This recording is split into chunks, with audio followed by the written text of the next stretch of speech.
pero lo que sí podemos mencionar y decir es que en este momento y en las próximas semanas, el apoyo de la sociedad civil hacia los gobiernos europeos va a ir decayendo y está decayendo de manera rápida. Los medios de comunicación europeos y occidentales no están demostrando las marchas multitudinarias de ciudadanos que están pidiendo que Europa se salga de esta guerra, que ya no se persiga a los rusos. Ustedes han sentido, obviamente, la rusofobia, etcétera, pero hay grupos minúsculos o minoritarios que ya empiezan a notar que algo no está yendo bien en el discurso, ¿no?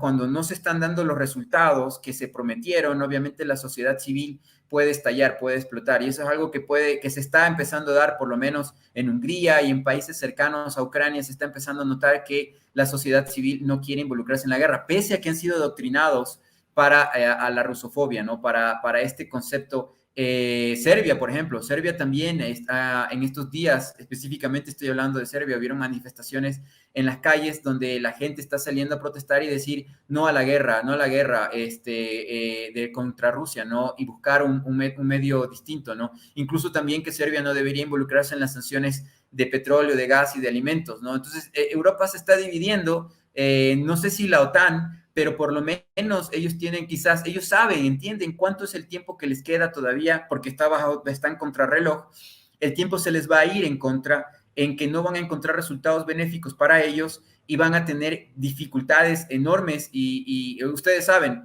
la historia la redactan los vencedores y en este caso particular, los vencidos, que en este momento parece ser estadísticamente los europeos y Ucrania en sí, porque ya en el Donbass, en la RPD, por lo menos hacia el sur, ya solo queda el 5% del territorio de expulsar al ejército ucraniano más mercenarios. 5%. Y ojo, ya está empezando a mostrar más dientes Rusia. Tengo entendido que los Su-57, estos aviones de quinta generación, que no existen en ninguna parte del mundo, ya empezó la hiperguerra de armas, ¿no? Esta especie de competencia de quién tiene más equipo sofisticado. De Ciertamente hecho, Estados Unidos, dime. de hecho quería hablar sobre la diplomacia de las armas nucleares, ¿no? Sí, exactamente. Si ustedes se ponen en una comparación, ¿cuál es el país, cuál es la nación que más ojivas nucleares activas tiene en el planeta en este momento? Esa es Rusia. Y ojo, Rusia no ha activado en ningún momento de su historia la diplomacia de las armas nucleares. Nunca se ha sentado a negociar, que yo sepa, con ningún otro país con diplomacia de las armas nucleares. Pero sí voy a hablar en este momento histórico de varios países que sí lo han hecho. Ejemplo palpable y real. Cuando Egipto estuvo en una guerra contra Israel y el profesor es más sabio en este territorio que yo, no tengo la experiencia que él tiene con respecto a la historia de Oriente. Lo que sí puedo decir es que la diplomacia de las armas nucleares se ejerció cuando la que fue primer ministra en ese momento de Israel ofreció utilizar esas armas nucleares que no ha declarado Israel contra Egipto y contra las naciones alrededor en esta guerra que se estaba llevando contra Israel y se paró la guerra. Se detuvo la guerra porque se ejerció la diplomacia de las armas nucleares. Lo mismo que acabo de mencionar hace un momento atrás, cuando termina la guerra y los países occidentales ven que la Unión Soviética era hiperpoderosa para vencerla en una guerra de infantería o etcétera, empezaron con el tema de la diplomacia de las bombas nucleares, cuando ya vencida incluso Japón, deciden lanzar, días después de firmado la rendición de Japón, deciden lanzar dos bombas nucleares para mostrarle a Rusia que a Estados Unidos no le temblaría la mano de utilizarlas, bueno, en esa época la Unión Soviética, para utilizarlas contra ellos o incluso también contra los chinos, ¿no? De todas maneras, el desarrollo de armas nucleares por parte de la Unión Soviética, incluyendo las armas de hidrógeno, porque entraron en esta competencia de quién tenía más músculo, y obviamente la Unión Soviética dejó las nucleares de plutonio, etcétera, y entró a las de hidrógeno, que son hiperdevastadoras. Entonces se detuvo un poco esta fanfarronería de Estados Unidos, ¿no? Porque Estados Unidos no tenía el espacio geográfico para poder hacer estas pruebas. Rusia sí lo tiene en la Siberia, ¿no? Y probó estas armas y las armas más poderosas que tiene el género humano en la Tierra. En cambio, Estados Unidos destruyó atolones del Pacífico cercanos al Asia, también mostrando músculo, destruyó arbitrariamente islas pequeñas que no tenían el poder militar ni tenían el paraguas de protección de una gran nación y probaron armas nucleares en el océano, destruyéndolas por completo, ¿no? Simplemente para jugar con armas, ¿no? Para mostrar esta diplomacia. Y ahí es donde genera la guerra de Corea, y teniendo hiperarmas, decidieron pelear una guerra de infantería, la cual obviamente todos sabemos la perdió Estados Unidos contra el ejército chino, apoyado, dicen, por los soviéticos, pero realmente quien peleó entre coreanos del norte y fue el ejército chino, y el ejército chino de Mao Zedong logró expulsar del territorio del norte a los soldados de Estados Unidos, ¿no? Hay varios documentos que lo retratan bien. El 9 de mayo de China es recordar cuando vencieron en Corea, en la península de Corea, al ejército de Estados Unidos. Esa es su gran guerra, donde perdieron muchísimos chinos, o sea, de manera impresionante, sin la misma preparación militar, sin el equipo sofisticado de bombarderos y todo lo demás que tenía Estados Unidos. China logró expulsar, y ustedes saben, se dio el armisticio porque lo que dice Kissinger en este momento dijo en el foro de Davos es exactamente la misma estrategia que se utilizó en Corea. Es decir, para no perder Corea del Sur, los Estados Unidos se sentaron a negociar. Pero ellos determinaron y dijeron a la historia que ellos no se rindieron, sino que ninguna de las partes se rindió y la guerra nunca terminó. Pero es falso. China simplemente no quiso avanzar, porque lo pudo haber hecho. Pero decidieron buscar la paz y obviamente se creó ese muro, ¿no?, entre las dos Coreas. Entonces, esta diplomacia de las armas nucleares está también entrando en Europa con la OTAN. Y eso es algo terrible y devastador, porque recordemos, cuando Henry Kissinger entra en China para hacer un acercamiento entre China y Estados Unidos, cuando logra que Richard Nixon visite China como el primer presidente de Estados Unidos, ofreció para que le den posada, para que les den permiso en la diplomacia de las armas nucleares, le ofreció a China sacar las armas nucleares que tenía en Taiwán. Ojo, la razón por la cual Estados Unidos quiere una Taiwán independiente de la China continental es porque es su espacio en donde ellos pueden volver a poner armas nucleares y disuadir por diplomacia nuclear el desarrollo o la salida de China con una acción militar, cual sea esta decisión. Como pasó también con Turquía y con Cuba cuando se dio el conflicto de los misiles, en la que ya la Unión Soviética, viendo que Estados Unidos había tomado la decisión de poner misiles de largo alcance en Turquía, nuevamente vemos quiénes son los proactivos, quiénes son los beligerantes y cómo reaccionan estas dos potencias, estas dos naciones, para impedir que se dé la devastación de ellos como nación, como pueblo. La diplomacia de las armas nucleares mete misiles en Turquía, que todavía existen las armas nucleares en Turquía. Estados Unidos jamás sacó las armas nucleares, pero la Unión Soviética sí lo sacó de Cuba, lo cual enfureció y molestó mucho a Cuba, obviamente a Castro en ese momento, y desde ahí vino la debacle de Cuba prácticamente, ¿no?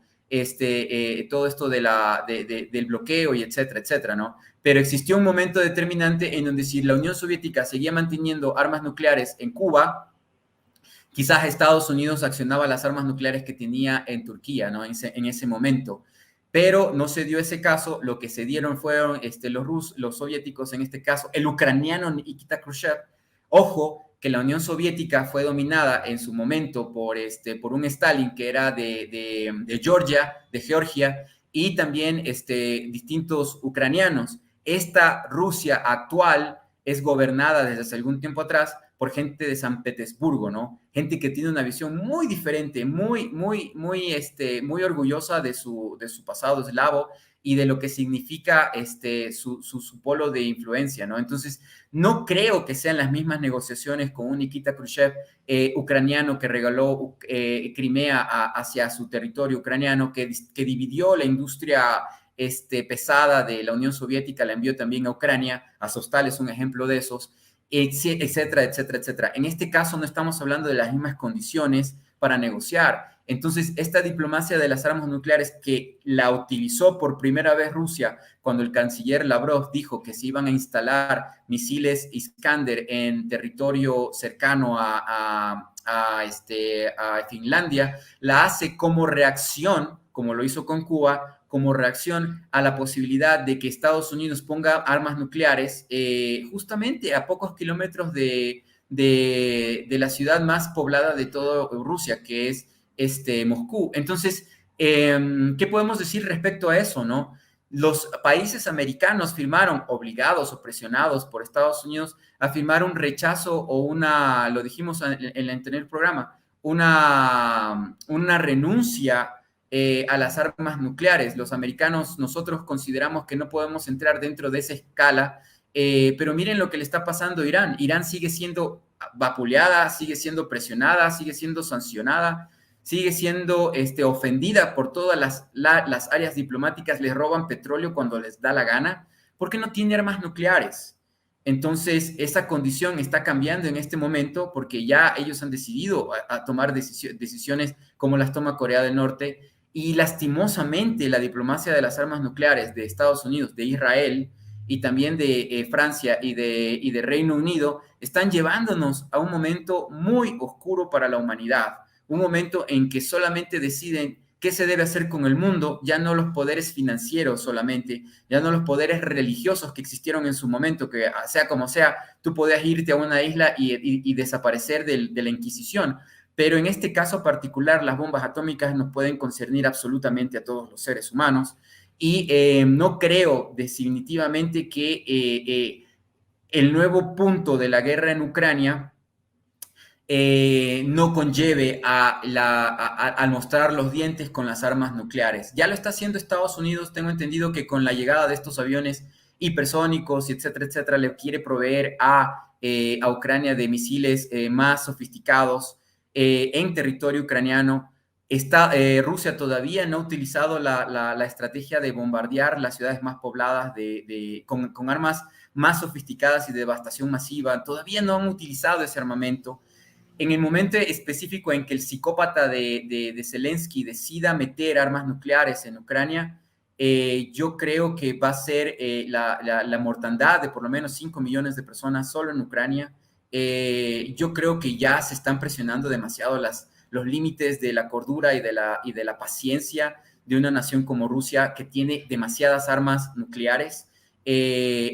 Francia definitivamente no tiene la capacidad instalada como para poder desarrollar armas nucleares de ese mismo nivel, no tiene armas de hidrógeno, no tiene el territorio. De hecho, probó armas en el Magreb, ustedes saben muy bien, en la parte norte de África, probaron sus armas nucleares, pero no son de la misma capacidad de las rusas. Reino Unido también tiene armas nucleares, pero no tienen las mismas condiciones ni capacidad misilística para ello. Pero de todas maneras siguen diciéndole a países como Finlandia, como Suecia, de que tienen la posibilidad de dotarles de armas nucleares, sí, para que se mueran los finlandeses y se mueran los suecos, ¿no? 5 millones en un país, 8 millones en el otro lado, pero ellos no abiertamente deciden mostrarle los dientes a Rusia. Pero yo creo y considero de que definitivamente la inteligencia rusa sabe exactamente quién está detrás moviendo los hilos de todas estas condiciones, y que va primero, Sí. antes que destruir a sus hermanos finlandeses, porque los finlandeses son prácticamente eslavos, sí va a accionar su actuar en los centros de influencia de Estados Unidos y de Reino Unido. Perdón, profe. Sí, a eso que mencionas de la diplomacia de las armas nucleares, Kenneth Waltz le llegó a llamar la herramienta de la disuasión para evitar una tercera guerra mundial en los términos de la segunda.